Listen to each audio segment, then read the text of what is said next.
Street food. Street foodies, what's going on? Welcome to the back 9 of season 5. We're gonna be rolling out episodes all summer long, hitting up cities all around central China, including Lanzhou, Pingyao, and Lintou. But before we get to that, check out part of this trailer for my newest street food venture. There is more to street food than gutter oil.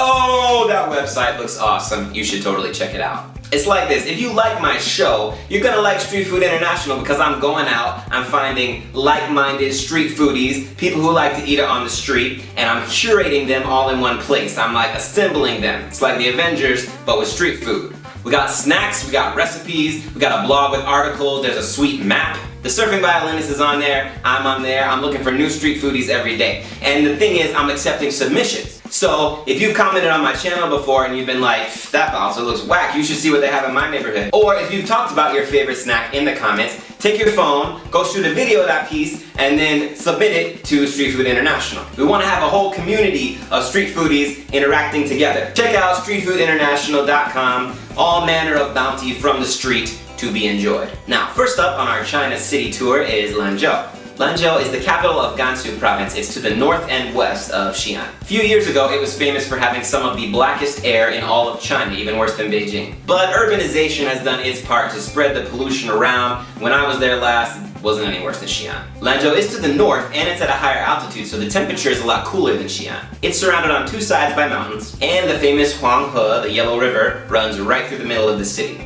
It's actually super polluted. They're pulling out bodies and stuff. I heard that it doesn't affect water quality.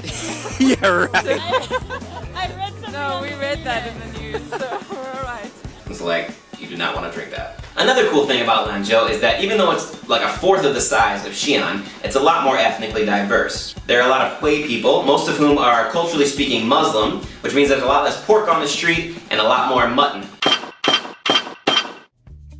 铁板羊肉. Yang rou is mutton. I actually like eating lamb, and I have to admit that even though Xi'an and Lanzhou spice their food kind of the same, Lanzhou does lamb a little better. Tie means iron, indicating that this dish is served on a hot iron plate like we saw earlier this season in Malaysia. The meat is cut into really thin slices that pretty much just melt in your mouth, and it's mixed with onions and a little bit of chili pepper. They stir fry it all together, and then they let it finish cooking on this iron plate. If you wait long enough, the onions get nice and caramelized on the iron plate. This is pretty much one of my favorite ways to eat lamb meat. Street foodies, what about you? What's your favorite way to eat lamb meat? Let me know in the comments below. Next week, I'm going to introduce you to the most famous dish in all of Lanzhou. In the meantime, please subscribe to my channel if you haven't already, and check out streetfoodinternational.com, where we eat it on the street, watching out for the parasites. Street food.